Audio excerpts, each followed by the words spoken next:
Good evening, everyone. Good evening, and welcome back to Redistricting After Dark. Come on in because we have an extra special show discussion this evening. So glad that you are here with us.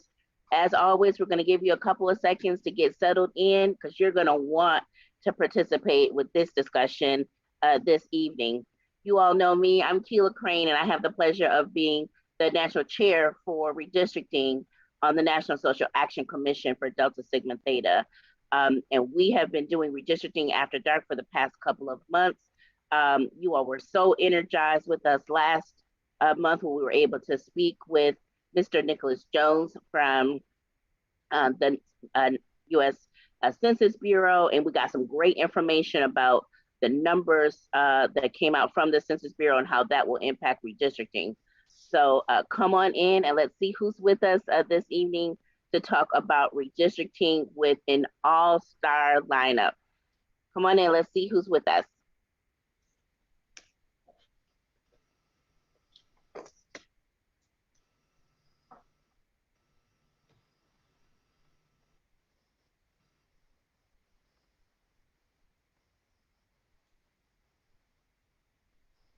All right, and as always, don't forget to chat on our Facebook page, and we're also live on YouTube. Let us know where you're watching us from, and we're going to go ahead and get started because we have a jam-packed evening this evening. I want to introduce to you our all-star lineup first. Of course, she really needs no introduction from many of us who are watching this evening. She is our national president and CEO, Sora Beverly Evans Smith. Sora Smith, we are so excited to have you with us on Redistricting After Dark. How are you doing this evening? I am good, Sora Crane. It is so good to be here. This is an incredible topic, so important, and you have done such a phenomenal job with this for the past few months and for the past year or two, for that matter. Good to be here tonight. Thank you so much, Sora Smith. And next, we also have a veteran powerhouse voting rights advocate. She also is the president and director of the Transformative Justice Coalition. We have Barbara Arnwine. Barbara, how are you this evening? I am wonderful. So glad to be in the House of Red, to be with the Deltas. It is my honor and privilege, and just so looking forward to this panel. Excellent. We're so excited to have you with us once again. And last but certainly not least, we have the president and CEO of the National Urban League, one of our fantastic friends, President Marc Morial. President Morial, how are you doing this evening? Hey, thank you, Delta Sigma Theta, for having me. Good to be on with my sister in the struggle, Barbara Arnwine. And we appreciate Delta's continuing leadership on issues of social justice and civil rights. And I look forward to the conversation today. Thank you so much, President Morial. And Soras and friends who are joining us. I see some of our Soras from my home state here in Michigan, from Benton Harbor, St. Joseph Alumni Chapter, and I know they're going to be streaming in. So keep putting in the chat where you're watching us from in the United States, and even maybe some of our Soras from around the world. We're going to start with just a couple opening statements from our panel to talk about why it's so important for them to be here. And we're going to be doing connecting the dots this evening on Redistricting After Dark. Not just talking about redistricting on the nose as we have done for a few sessions, but really doing the arc of why redistricting is so important, connecting it to voting rights, connecting it to policy, and connecting with the work that we do in Delta Sigma Theta every single day. So I'd like to start with you, President Sora Smith. Talk to us a little bit about the importance of redistricting and any opening statement that you may have. Absolutely. Thank you, Sora Crane. You know, this next year is critical in so many ways. We hope to see the end of the pandemic. The next normal, as they call it, is upon us, we hope. But, you know, some things never change. And the push to political and economic voice, to the move to push that out for people of color is a never-ending battle. Over the next year, states, countries, cities across the country will redraw lines based on the 2020 census. Redistricting is intended, I will say, to ensure that there's roughly the same amount of people in each district and that people have an equal opportunity to reach their elected officials. However, all too often, those who draw the maps do so in a way to ensure their party's advantage or to dilute the vote of Black and brown people. You know, we have been working for the past year with our friends at the Urban League, and I have to thank Marc Morial, our friend and colleague, for what they're doing. He has helped us in making sure we're tracking how many people are missing in the census.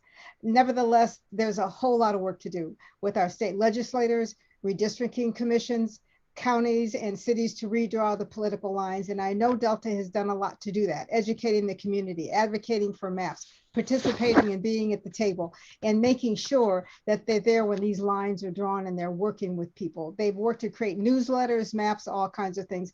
Deltas need to do and continue to do all that we can for fair and honest redistricting. You know, I'll summarize it by just saying simply, when you look at, if you're looking at chess, redistricting is really the end game of the census. It's not a spectator sport. We have got to make sure that we are playing a role. We have to be active participants. I need you and urge you all to join us in this critical work that we're doing. Thanks for the opportunity to say some opening remarks, Kyla. Thank you, Sarah Smith. President Arnwine, any opening remarks you might have? Yes, first of all, what a privilege it is to be on this panel with my colleague and my leader and just one of the most amazing people out there. I mean, we have litigated all over this country together to enforce voting rights. We have organized in so many states together. I have nothing but the utmost regard and respect and happiness to see Marc Morial with us today. And it's just a pleasure to be with you. And again, just thank you for your leadership, President Smith, and thank you, Keila Crane, for all of your energy and creativity. And I just know this program is so important. And guess what? I'm so excited because we could not be having this program on a more important day because we have new weapons in our arsenal of fighting for redistricting and against partisan redistricting and racially polarized redistricting than we ever have had because of what happened last week. So I can't wait to talk about what these new weapons are and how we use them right now as all of these states are redistricting. Thank you, Barbara. President Arnwine. I'm excited to hear more about all of that happened last week. So I'm going to put that at the top of my list to discuss today. President Morial, any opening remarks from you? Yeah, thank you very much, Sister Crane and President Smith and the entire Delta family. Yes. Thank you for embracing me and having me on. The conversation about redistricting is part of this attack on American democracy. There are many, many what I call factoids in this attack. The acceleration of the attack on American democracy, I think, began with the historic election of Barack Obama, which led to the fomenting and the seeding of a racially motivated political backlash. Its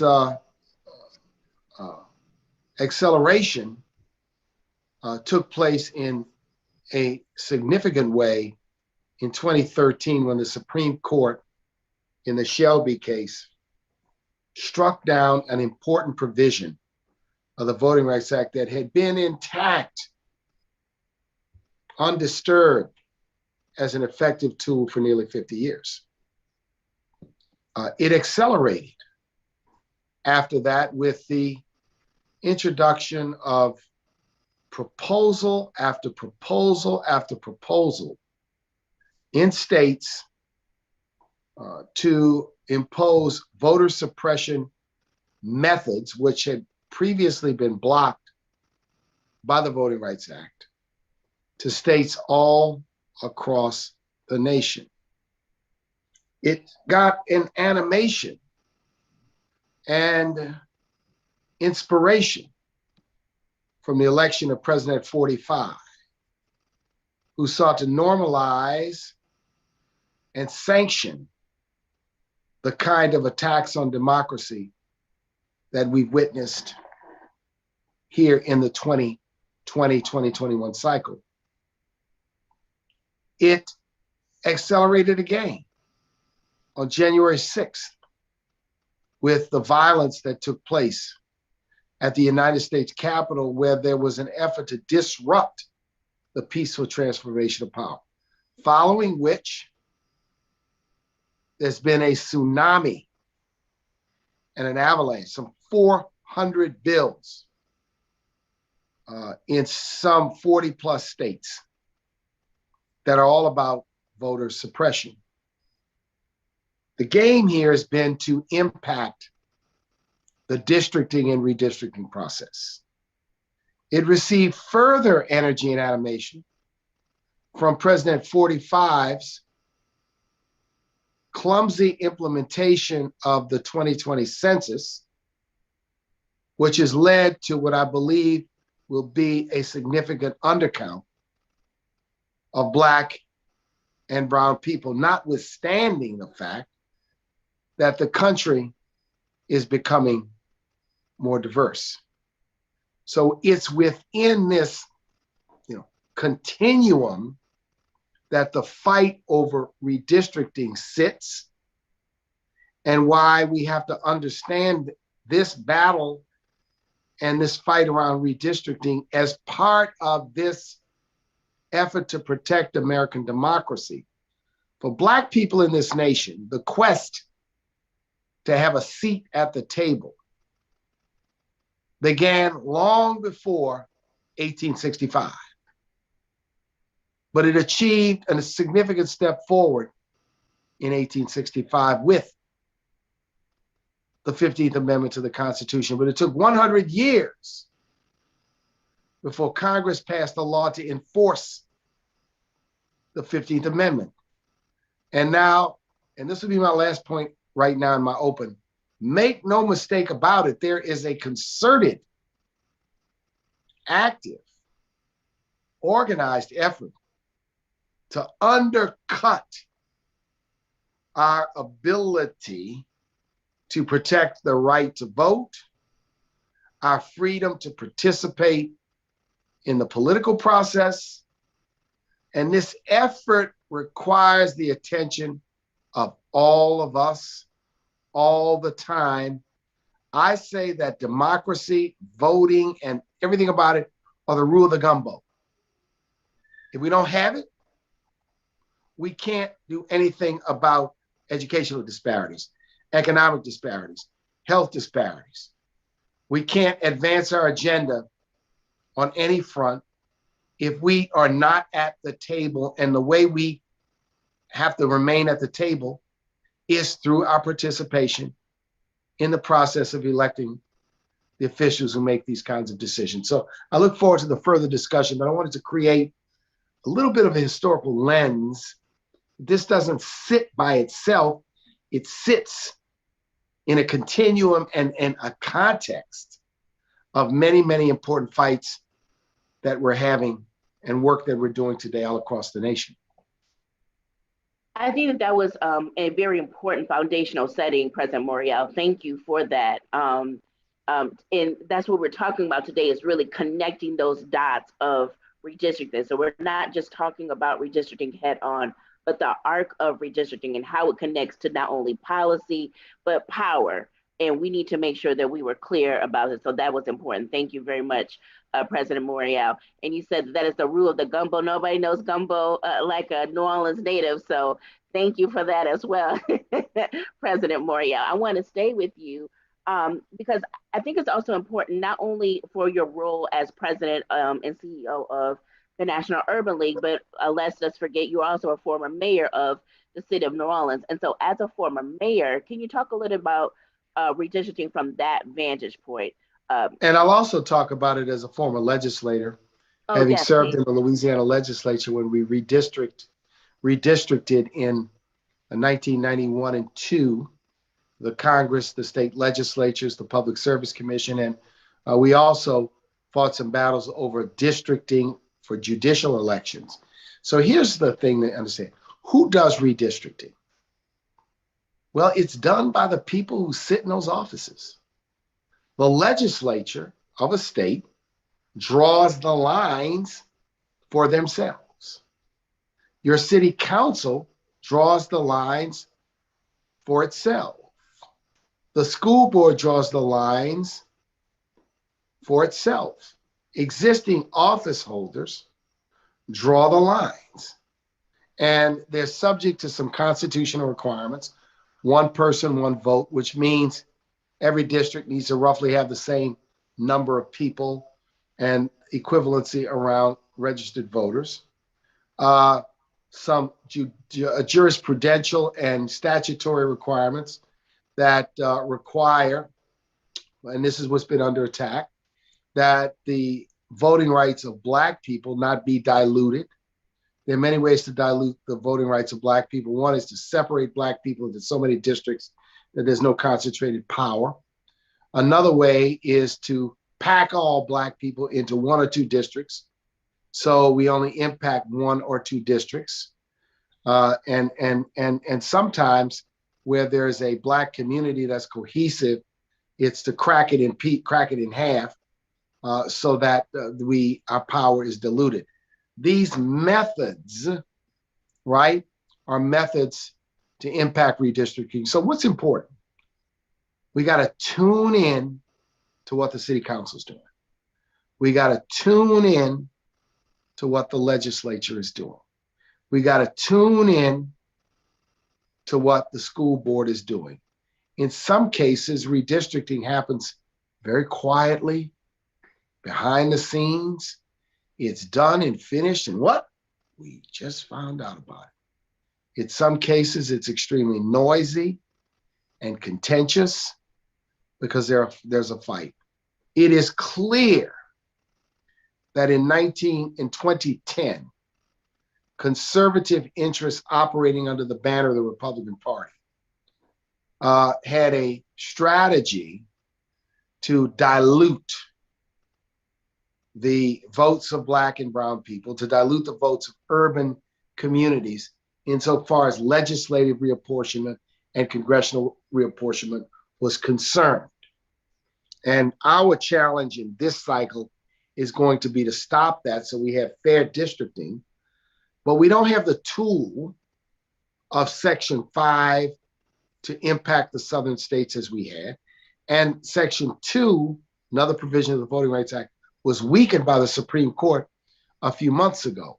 Nonetheless, what we do have is two bills pending in the Congress that, if passed, would create some protection, create some tools. Those bills are within a hair's breadth of passage. Either, and in many respects, Mr. Manchin of West Virginia sits with enormous power to either do the right thing or really have a negative impact on democracy. And we've met with him, and we're going to continue to have a dialogue with him because this moment is so crucial in American history. Final thing I'll say on this segment, when I saw January 6th on TV, I thought I was watching a movie. It took me more than a moment to digest that this was really happening in the United States of America in 2021. The seriousness and the anger and violence which some will use to interrupt democracy, to suppress the right to vote, is not palpable and not understandable. But we must soldier on, and we must muster the will. We're looking at modern day Bull Connors. We're looking at modern day Leander Perez's. We're looking at modern day people who have no shame in their game when it comes to their willingness to go to any length to try to unfairly hold on to power. That is exactly what we have been seeing, but we know that working with you and working with President Arnwine and the rest of the sorors at Delta Sigma Theta, we are going to counteract that. We have been doing some things in Delta Sigma Theta. I'm going to turn to President Smith to talk a little bit about that in just a second, but President Arnwine, just dovetailing on what President Morial was speaking about, you have been doing phenomenal work to champion those two bills. Can you talk a little bit, not just about those bills, but how they connect to redistricting? And of course, everyone watching, please feel free to drop any questions that you may have for President Smith, President Morial, or President Arnwine. President Arnwine, can you talk about that bill and how that connects with our fight for redistricting? Yeah, I want to start. Thank you, Marc, so much for laying that foundation. Everyone, I want to encourage you to go to votingrightsalliance.org and look at the 61 forms of voter suppression. And you will find under those 61 forms of voter suppression, which I published in 2019, you will find redistricting talked about a lot, along with polling places not being accessible, available, talking about the people's active attempts to intimidate and deceive voters, talking about all the things that we have to fight for to make sure that we have the right to participate, to vote by mail, all of those other things. But it all comes down ultimately to the fact that you're voting for a representative of your choice, right? And redistricting is all about that. Baker versus Carr, 1940s case that talks about the one person, one vote rule. Carol Anderson in her brilliant work, One Person, No Vote, talks about how you circumvent the constitutional guarantees and the judicially enforced guarantees of the rule of law when it comes to redistricting and to voting. Now, think about it. You're in Wisconsin. Wisconsin has more registered Democrats than Republicans, by far, by far. Pennsylvania, a couple years ago, you're in Pennsylvania, you got 1 million more registered Democrats than Republicans, yet your legislature is overwhelmingly Republican. How did that happen? How in the world do you end up with that kind of a reality? Because what happens is, as President Morial was saying, they draw the lines, the incumbents draw the lines to protect themselves or to racially skew it in order to make sure that groups that they think will not vote for them can't vote, and to block that vote, or to make sure that they are frustrated because they're packed into districts or put into districts where they cannot elect a candidate of their choice. So if you go through the map in Wisconsin, which was the basis of Gill versus Whitford, a case that the Supreme Court heard a couple of years ago. And in that case, what they say, oh, we can't do anything about partisan gerrymandering. Oh, that's just beyond our capabilities. We can't come up with rules. We can't come up with any kind of procedure. And not only are we as a Supreme Court not going to do anything, but we forbid the federal courts, the lower courts, from doing anything about partisan gerrymandering.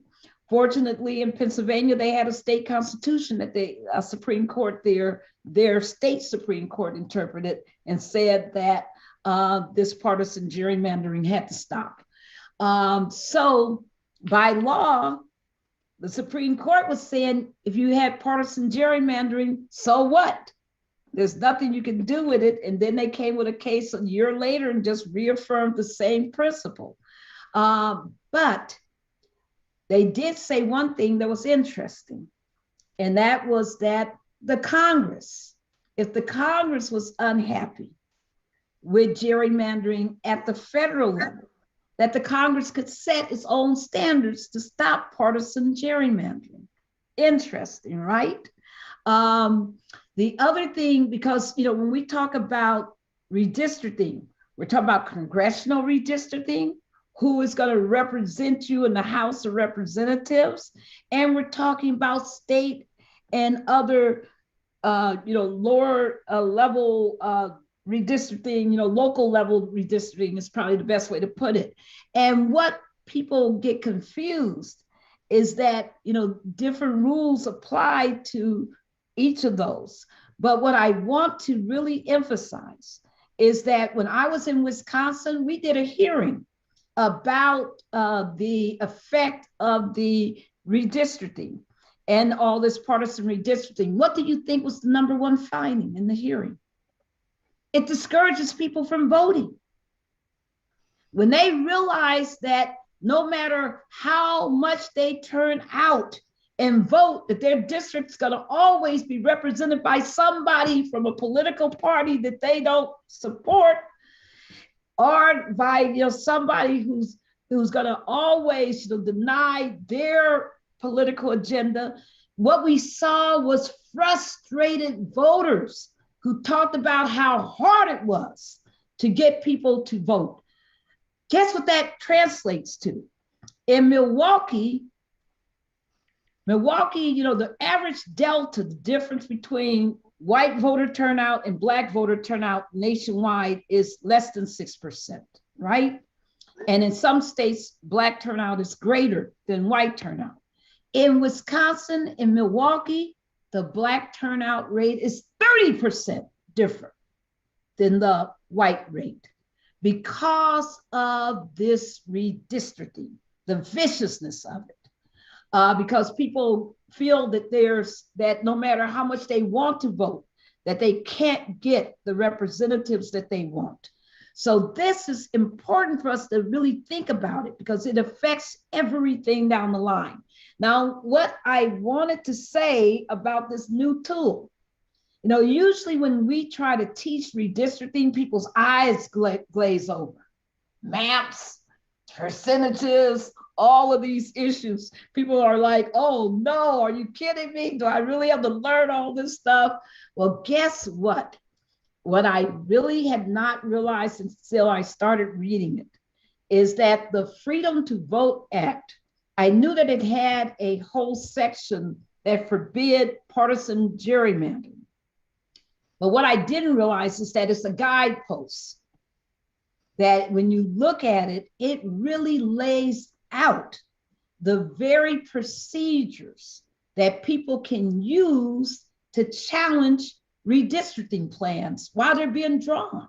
It describes what the plans should look like, what the standards are that should be applied to make sure that it's not either partisanly gerrymandered or racially gerrymandered.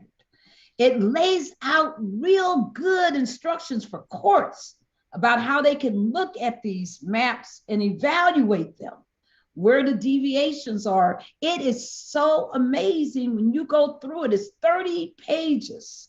Literally, section 5 is called Nonpartisan Redistricting Reform. Even if we don't pass this act, which we are going to pass, let me be very clear, we're going to pass this bad boy. We don't have an option. There is no way forward if we don't stop this evil voter suppression. And the beauty of the People Act and this now is pared down version of the Freedom to Vote Act is that it sets forth standards, uniform standards when it comes to federal elections. Well, these are standards that apply to congressional redistricting. And it uses all the authority under the Constitution that Congress has to set forth those standards.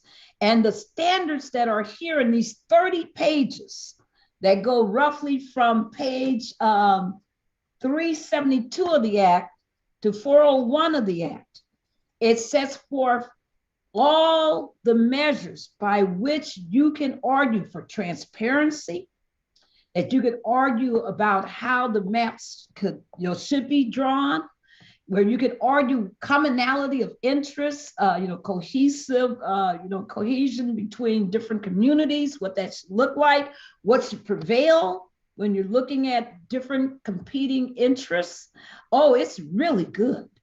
And I think that it is something that anybody right now, all these states are redistricting.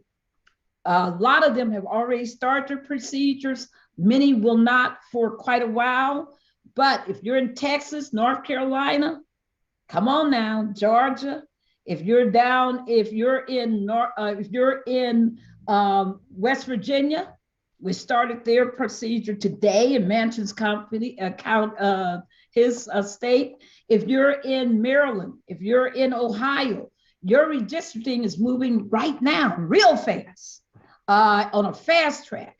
And you need to be able to attend these meetings, either virtually or in person. You need to be heard. The number one thing you got to do in the redistricting process is be heard and say, this is what we want, that this district I'm in is unfair. This district that you're proposing does not comport with the standards. And you can use these standards that are in this bill now to argue for what should be fair. What you cannot do, of course, is use the enforcement procedures that are in the legislation until we pass it. But I just want people to understand that these are some really powerful guidelines and very good about teaching people how to advocate for your rights and what those what fair and transparent redistricting should look like. And we should be all over this because these are really excellent, articulations of what we can do to get the best maps possible. So that's a tool we didn't have a week ago. This didn't exist a week ago. And Marc will tell you it doesn't exist because somebody felt good in the morning and said, oh, wouldn't it be nice to do some, nonpartisan redistricting? Wouldn't it be nice to have some non-racially, drawn maps, gerrymandered maps? It happened because we advocated for it. We fought for it. We were in those rooms saying, this is what should happen. We were saying, no, no, no, we are not going to allow this Supreme Court laissez-faire, hands off, allow people's rights to be trampled. We're not going to allow that to happen in our lifetime and while we're here as advocates. So that's why these provisions exist. Now, I could talk forever about the other provisions in the act, but I'm not.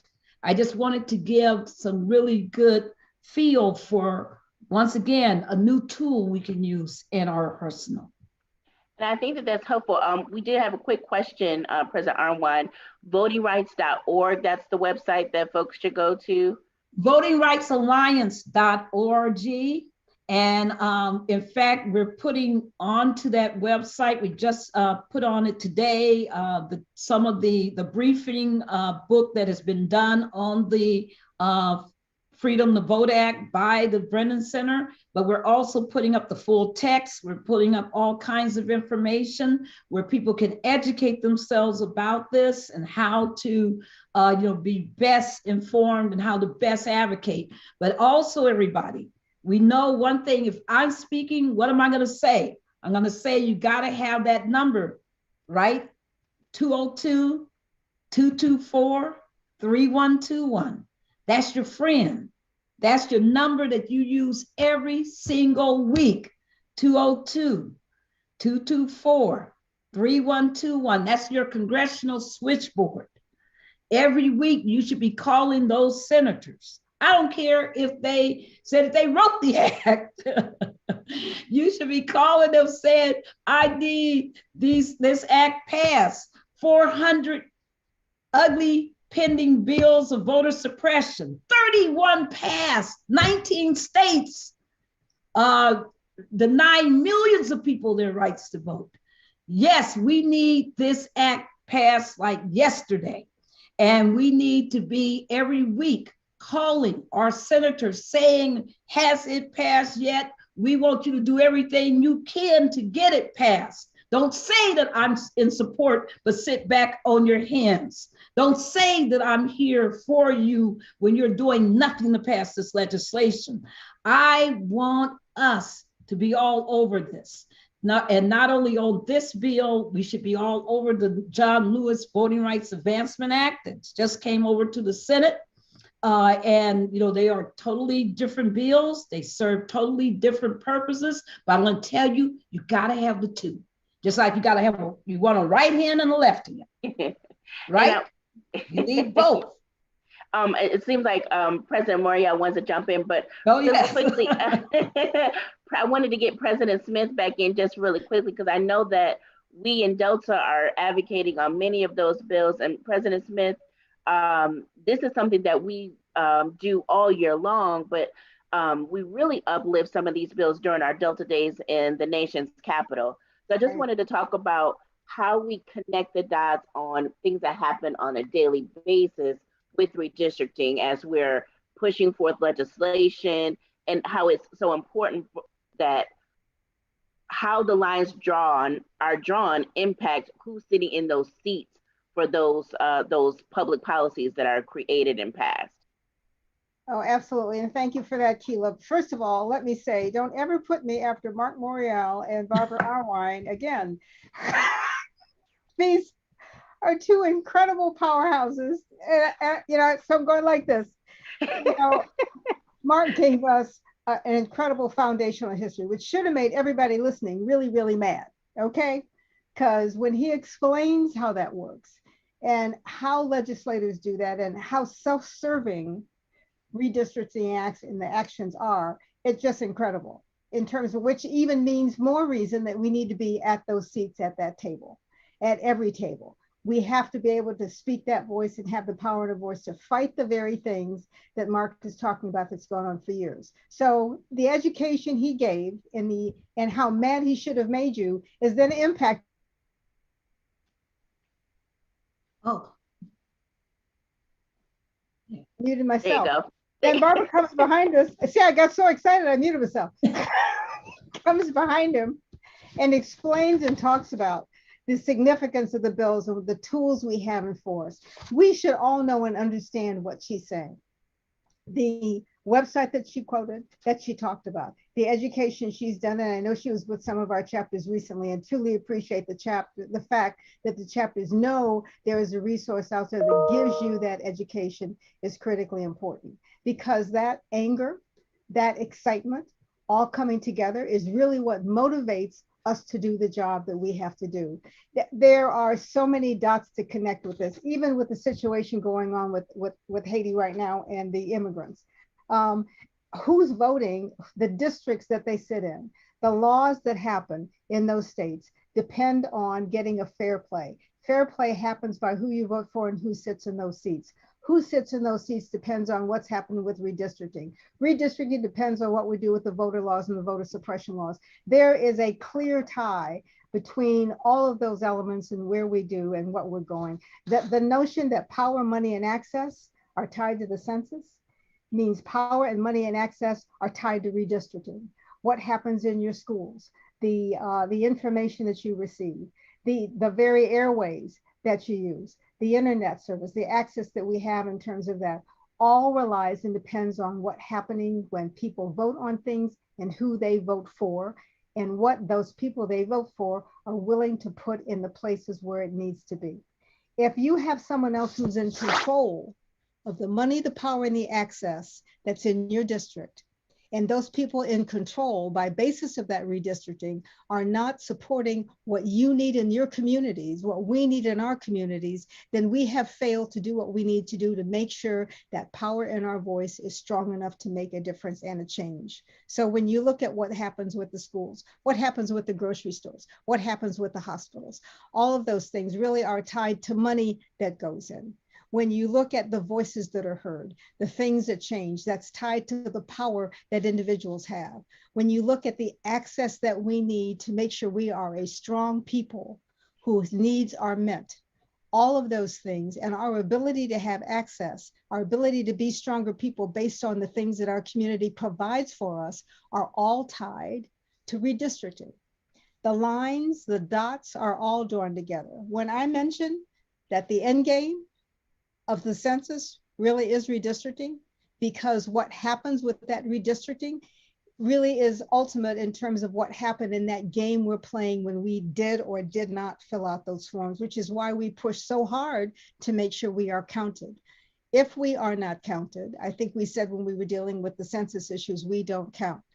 And what we'll see in the issues that we're facing today when redistricting happens, and if we don't use the tools that we have that Barbara talked about, if we don't remember the history and put ourselves in the heads of those legislatures who are sitting in those seats that Marc talked about, if we're not in those spots, then the impact on us is we become invisible to who we are and what we do. It is not only the vote of who you vote for, it's the vote for making sure that we're taking care of business by educating ourselves on who we're voting for, making sure they understand the rules. You know, one of the things we don't look at, and this comes up over and over again, and Cheryl and Eiffel have talked about it.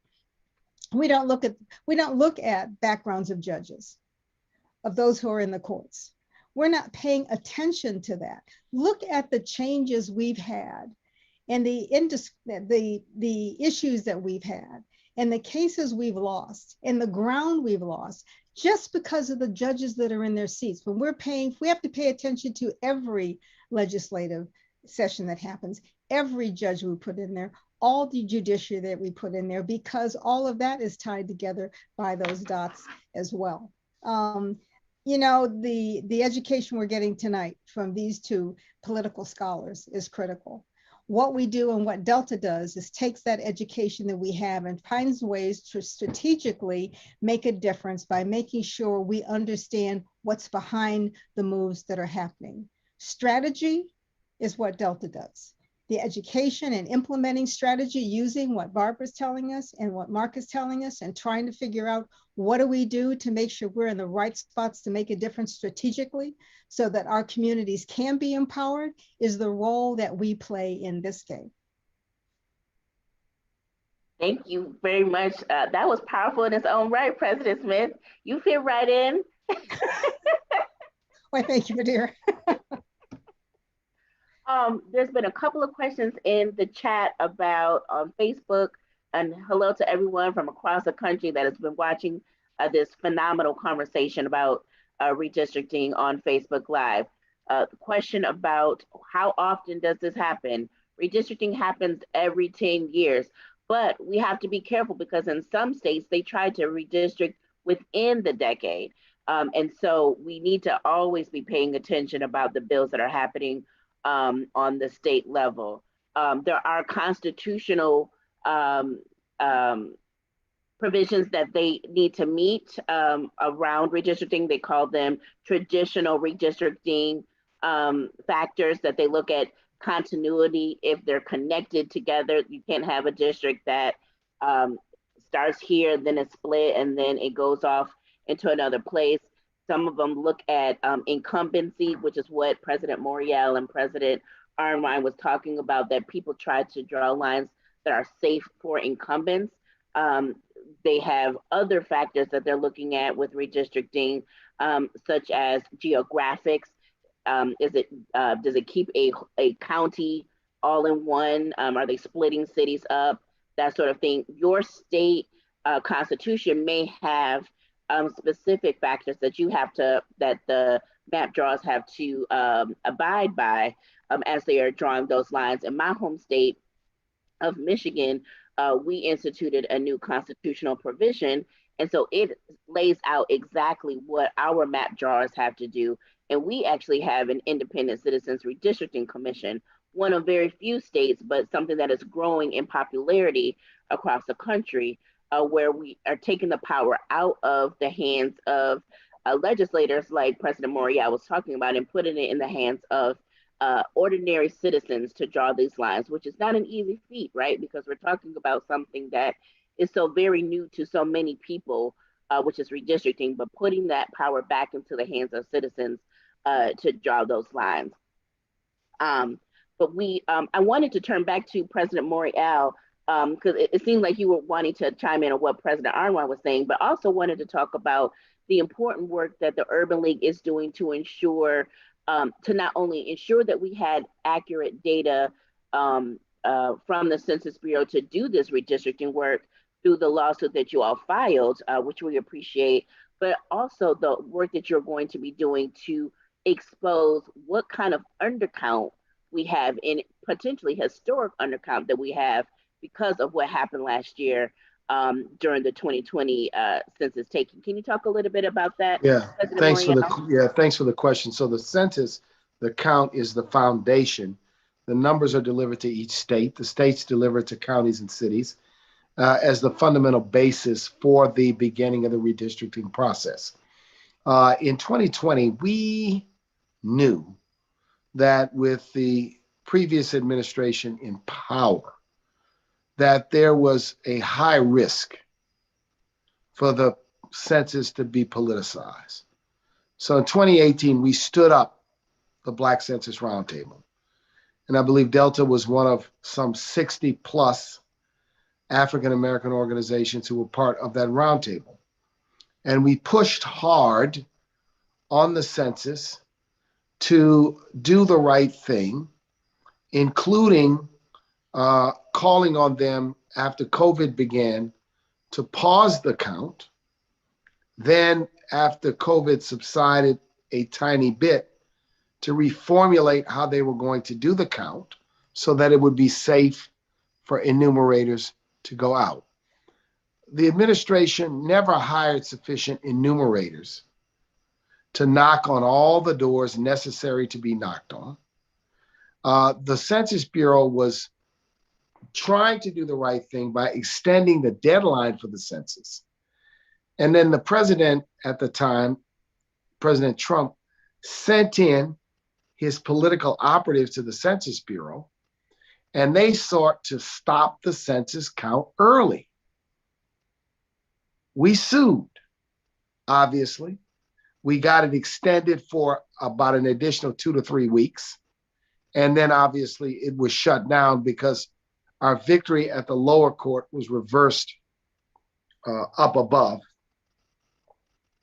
But at the end of the day, it appears, as of now, that the count was deficient in many respects.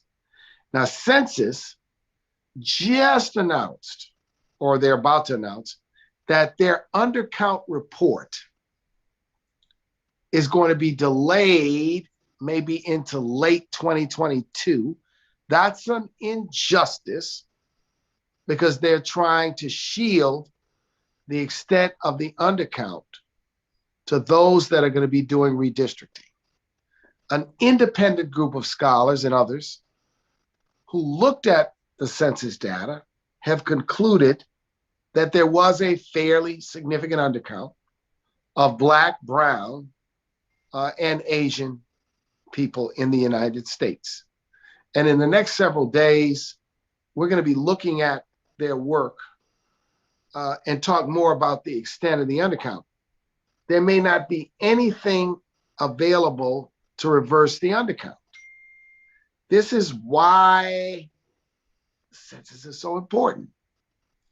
But we've got to highlight the undercount because some states may be able to, on their own motion, for the purposes of state legislative redistricting, make corrections to the undercount.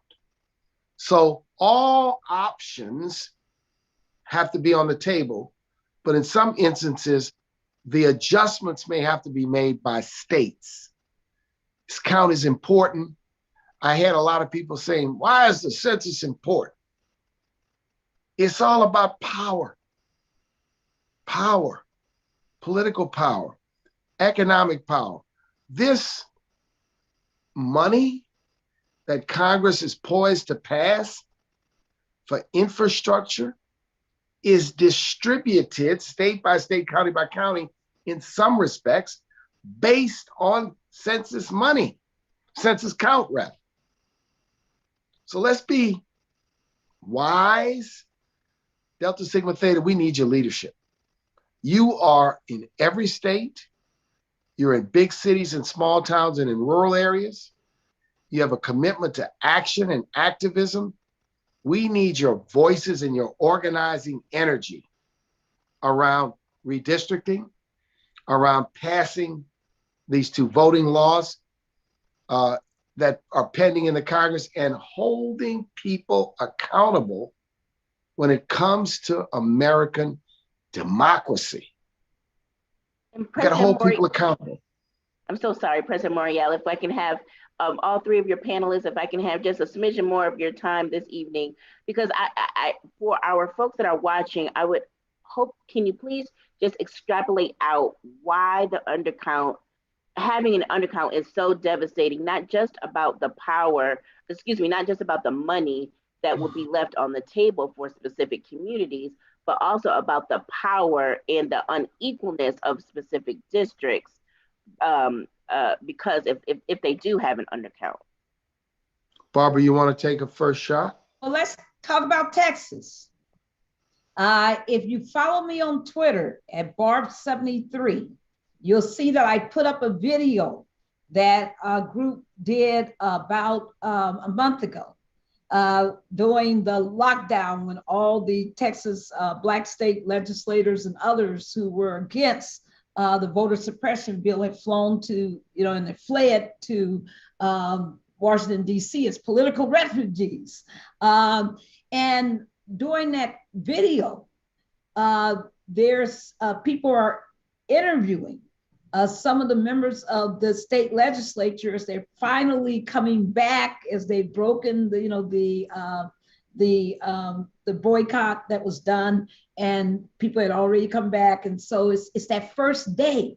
And these people are dressed up in camouflage, and they look, like they're, from January 6th. They look just as wild and crazy, and got their, Trump and this and their in all kind of red and everything you imagine in their hats. I'm talking about the Trump hats. And they're saying, all this, and they're talking about, we mad about the stolen election. So what you gonna do about it when it comes to redistricting?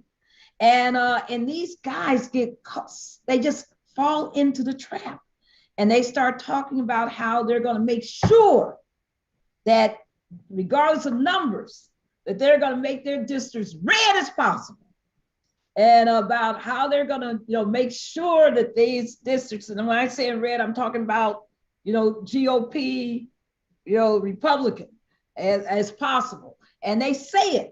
They say, don't worry about it. We got this. We're going to do this. I mean, it is a terrible video, but you got to watch it. If you haven't seen it, it's horrible because it tells you just how they don't care about the data, that they're not talking about the data. Now, why does this matter? Texas got more congressional districts again because their population increased. Who led to that population increase?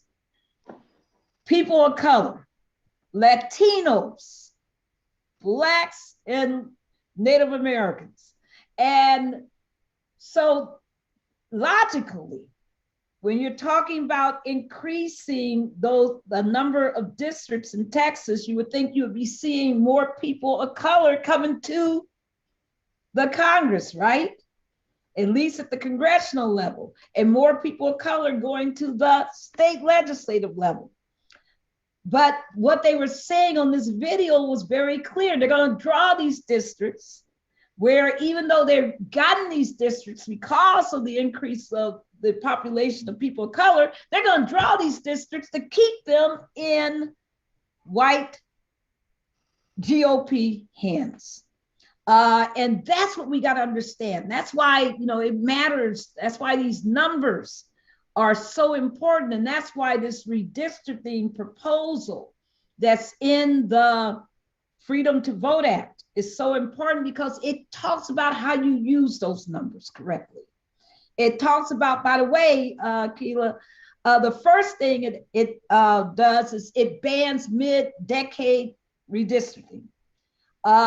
And so that's really important. President Morial was talking about that, but also, by the way, it doesn't allow them to do the other evil deed they were trying to do, which is use the community research survey, right? So that they don't even have to use the census. It says that you must redistrict based on census numbers. So that's, some other things that we got to, keep in mind as we're fighting for fair maps, and that these are kind of the principles we need to be using. But if our numbers are the reason why you have more more representatives, more House members, then we should be also seeing an increase in our representation in the House. And that is the whole fight. I always say, Mark, and I was teaching a class last Saturday, and we were doing the Reconstruction era, and I was telling people, listen, the reality is that the Civil War ended slavery per se, but what it didn't end, it was not fought to end, was white supremacy. And there's a whole lot of people in these state legislatures that believe that they are part of what they call a white nation. And they believe this kind of racial domination is their right, their birthright. And they will fight us to the grave because they want to dominate regardless of the numbers, regardless of the data, regardless of the population. They'll do anything to dominate because they think that's what their country, quote, is. Now, I want to just tell people there's one other resource. If you're out here trying to explain to your family, to your friends, to other members of your chapter what redistricting is all about, please show people the A&T video from Greensboro, which shows precisely what Mark was talking about cracking, and where the two gentlemen stand on each side of the middle of the street, and where they show that the line has been drawn right through their campus to divide the Black vote, so that half of the Blacks are from the school are on one side, the other half are on the other side in a different district, when they used to be one district.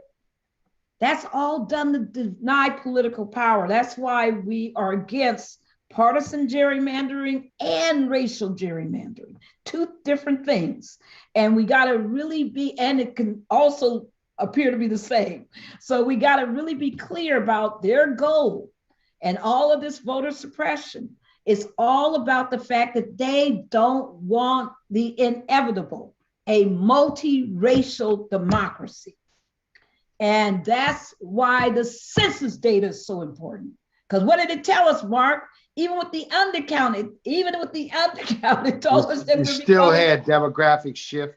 The white population declined. People of color have increased. White population is now under 60% for the first time in American history. I was going to say, I've got to excuse myself to hop on my final Zoom of the evening. President Smith and Kyla and Barbara, thank you all enormously for having me tonight. And Delta can count on me. We look forward to working together. It's been an inspiring evening. Thank you so much for having me. Thank you so much, President Morial. And I thank you, President Smith and President Arnwine, for allowing me to take just a few more minutes of your time.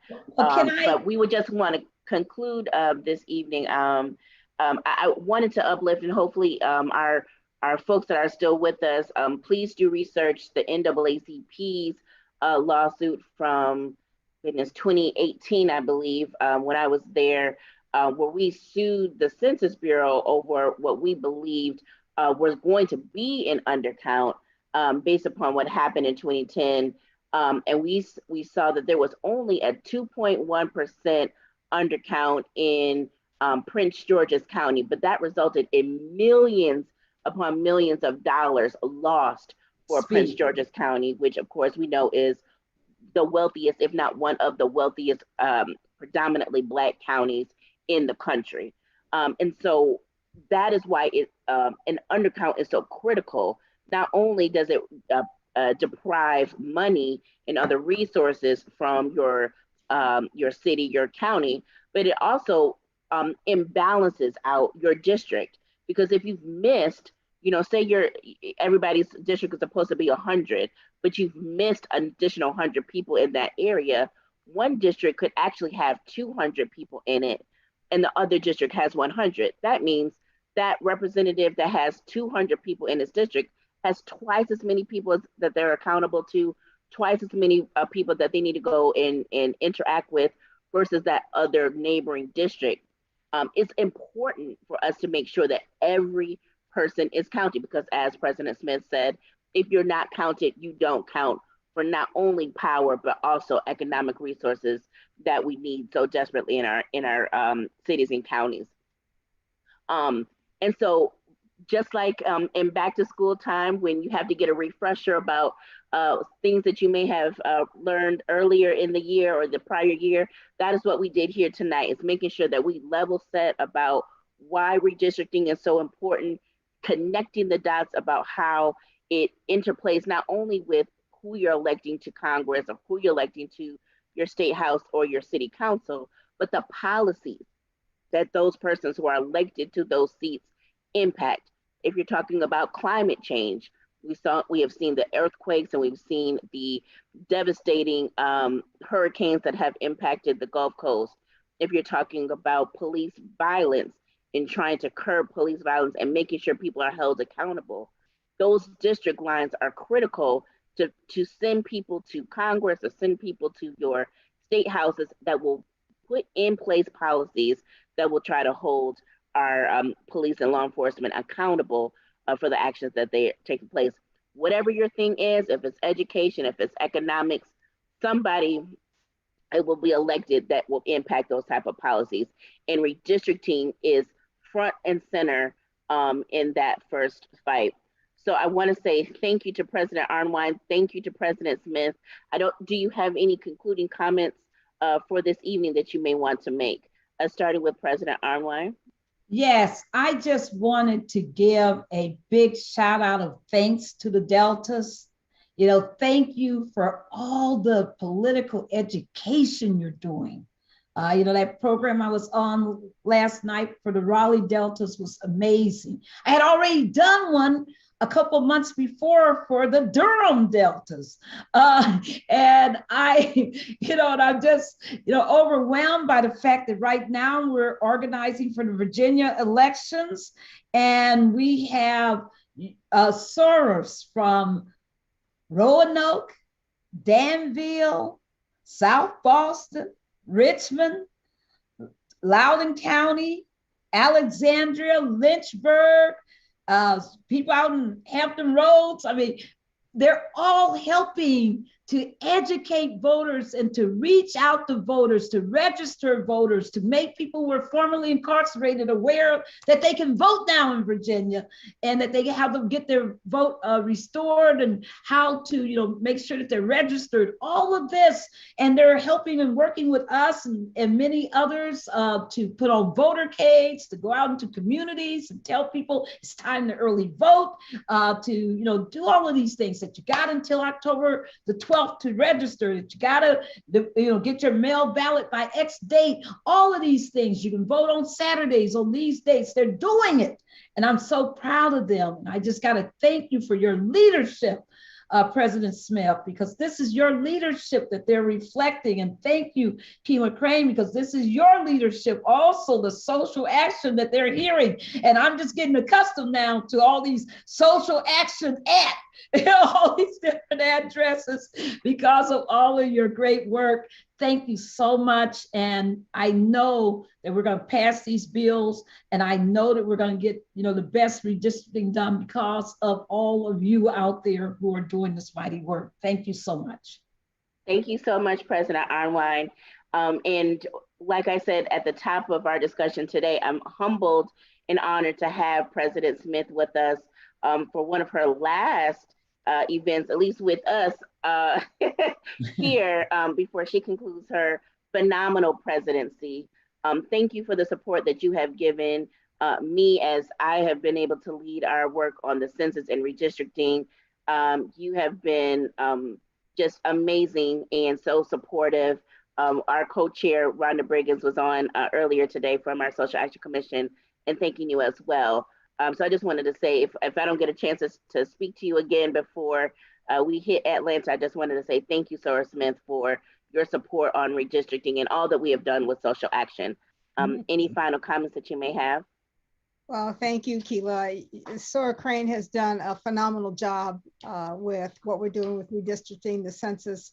Her work has just been incredible. And my thanks to her and to my social action team. Our leadership team has been phenomenal in terms of what they've done. You know, part of the pride I have and the joy I have in our sisterhood is my sorors. When I hear Sister Arnwine talk about what you're doing out there, I just beam, because it is because of you that we are making a difference in the communities that we serve. The power in our voice is what we make it. And we have worked really hard to make it a strong voice, one that speaks for those who don't have one, and one who speaks even stronger for those that do. Coming together and working with the Divine Nine and the other sororities and fraternities has been critical, and you all have been so supportive of our effort to do that as well. So I have to thank you, my sorors out there and friends who are listening to us, in terms of what you have done to make sure the power in our voice is strong. We are in a majority. We just don't seem to realize that. We have more strength than you could ever imagine in who we are. We need to understand that, be proud of that, and use that as we further this country in terms of what it needs to be. Be who you can be. Be you, do you, and be proud of what you are and who we are and what we can achieve. Thank you, Sora Crane and the staff and Tech Factory for what they're doing. Thank you, Barbara Arnwine, for being with us, and for Marc being with us earlier. I am just a proud mama for everything that's happened in our sisterhood during these past 4 years. Thank you for that. Thank you, Sora Crane. Thank you, Sora Smith. Thank you, everybody, for watching us. We'll see you next week on to talk more about redistricting after dark. Have a good evening, everyone. Good night. Good night. Good night.